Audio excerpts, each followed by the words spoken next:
एक ऐसी कहानी के बारे में सोचिए जिसकी शुरुआत होती है साइकिल से और मंजिल होती है मंगल ग्रह। सुनने में फिल्मी लगता है ना, पर यह हकीकत है। ये कहानी है हमारे इसरो की, एक ऐसी अविश्वसनीय यात्रा की जिसने पूरी दुनिया को हैरान कर दिया। तो चलिए भारत की इस गर्व भरी कहानी को करीब से जानते हैं। देखिए, इस पूरी कहानी की नींव रखी थी डॉक्टर विक्रम साराभाई के एक बहुत बड़े सपने ने। उनकी सोच एकदम साफ थी। वो मानते थे कि अंतरिक्ष सिर्फ आसमान के तारे छूने के लिए नहीं है, बल्कि ये तो जमीन पर मौजूद करोड़ों भारतीयों की जिंदगी बदलने और देश को आगे ले जाने का एक बहुत पावरफुल टूल है। तो कहानी शुरू होती है एक ऐसे सपने से जो सचमुच दो पहियों पर सवार था। मतलब भारत के अंतरिक्ष कार्यक्रम की नींव इतनी साधारण थी, इतनी मामूली कि आज की सफलताओं को देखकर उस शुरुआत पर यकीन करना भी मुश्किल हो जाता है। जरा इस तस्वीर को इमेजिन कीजिए। एक तरफ आसमान को छूने का सपना है और दूसरी तरफ जमीन पर हालात ऐसे कि रॉकेट के हिस्से साइकिल और बैलगाड़ियों पर लाद कर ले जाए जा रहे हैं।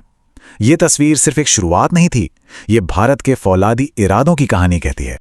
और मजे की बात तो ये है कि ये ऐतिहासिक काम किसी बड़े शहर या हाईटेक सेंटर में नहीं हुआ। ये हुआ केरल के एक शांत से मछली पकड़ने वाले गांव ठुम्बा के तट से। सोचिए, यहीं से भारत ने सितारों की ओर अपने सफर का पहला कदम बढ़ाया था। अब देखिए, किसी भी सपने को हकीकत में बदलने के लिए सिर्फ जुनून से काम नहीं चलता, एक मजबूत फाउंडेशन की भी जरूरत होती है। और यहीं से भारत ने अपने स्पेस प्रोग्राम को एक ऑर्गेनाइज स्ट्रक्चर देना शुरू किया। तो ये सफर आगे कैसे बढ़ा? 1962 में इनकोस्पार कमेटी बनी। ठीक एक साल बाद 1963 में तुम्बा से पहला रॉकेट आसमान में गया। फिर आया 1969 जब इसरो का जन्म हुआ, और 1975 में भारत ने अपने पहले सैटेलाइट आर्यभट्ट के साथ अंतरिक्ष में अपनी मौजूदगी दर्ज करा दी। ये वो सीढ़ियां थीं जिन पर चढ़कर इसरो ने आज का ये मुकाम हासिल किया है। दूसरों की मदद से पहली उड़ान तो भर ली, लेकिन आसमान पर राज करने के लिए अपने पंख मजबूत करना बहुत जरूरी था।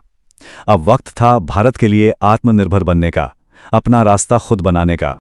और यही कहानी में एक जबरदस्त मोड़ आया।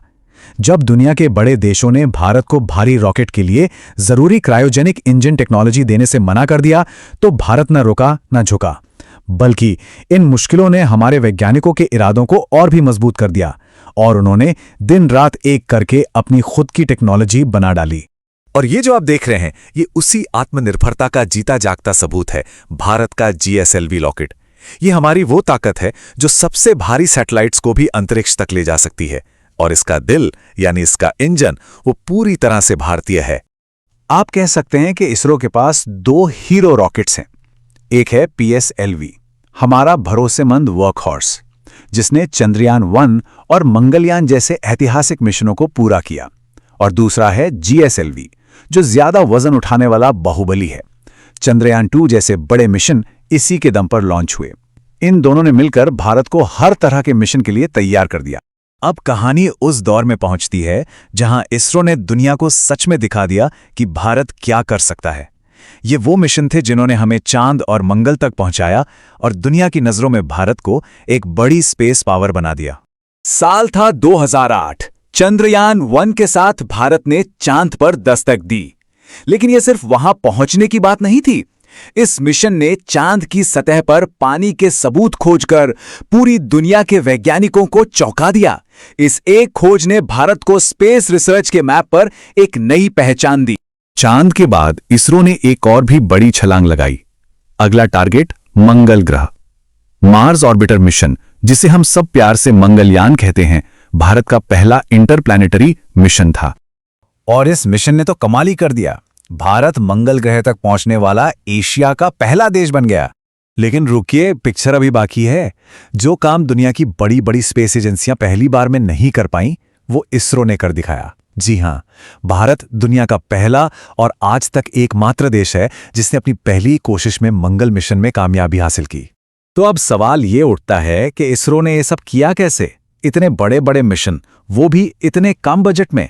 इसका जवाब एक खास भारतीय सोच में छिपा है, जिसे दुनिया फ्रूगल इनोवेशन कहती है। आपको पता है मंगलयान मिशन की कुल लागत कितनी थी? सिर्फ $75 मिलियन। हां, आपने बिल्कुल सही सुना। और ये कंपैरिजन तो सच में दिमाग घुमा देता है। भारत का मंगल मिशन हॉलीवुड की एक स्पेस मूवी ग्रेविटी के बजट से भी कम में पूरा हो गया था। यही तो है इसरो का कमाल, कम से कम खर्च में वर्ल्ड क्लास नतीजे देना। भारत में हम इसे प्यार से जुगाड़ कहते हैं, पर यह सिर्फ एक शब्द नहीं है, ये हमारी सोच है। कम संसाधनों में किसी भी मुश्किल समस्या का एक अनोखा और असरदार हल निकाल लेना, और यही इसरो की सफलता का सीक्रेट सॉस है। लेकिन ये कहानी यहीं खत्म नहीं होती। असल में ये तो बस शुरुआत है। इसरो आज भी उतनी ही तेजी से आगे बढ़ रहा है और भविष्य के लिए उसके इरादे और भी बड़े हैं। अभी हाल ही में 2023 में चंद्रयान 3 ने तो इतिहास के पन्नों में भारत का नाम सुनहरे अक्षरों में लिख दिया। हमने वो कर दिखाया जो दुनिया का कोई देश नहीं कर पाया था, चांद के उस रहस्यमयी दक्षिणी ध्रुव पर सफल लैंडिंग। इस एक कदम ने भारत को मून एक्सप्लोरेशन में दुनिया का लीडर बना दिया है। और आगे का रास्ता तो और भी रोमांचक है। इसरो अब गगनयान मिशन पर काम कर रहा है, जो भारतीय एस्ट्रोनॉट्स को अंतरिक्ष में भेजेगा। सूर्य के रहस्यों को जानने के लिए आदित्य L1 मिशन भेजा जा चुका है, और तो और 2030 तक भारत का अपना स्पेस स्टेशन बनाने का लक्ष्य है। तो सवाल वही है, साइकिल से शुरू हुआ ये सफर जो चांद और मंगल को फतेह कर चुका है, अब हमें कहां ले जाएगा? शायद इसका जवाब यह है कि भारत की महत्वाकांक्षाओं की कोई सीमा नहीं है। इसरो की कहानी हमें यही सिखाती है कि जब इरादे बुलंद हों तो पूरा ब्रह्मांड आपकी पहुंच में होता है।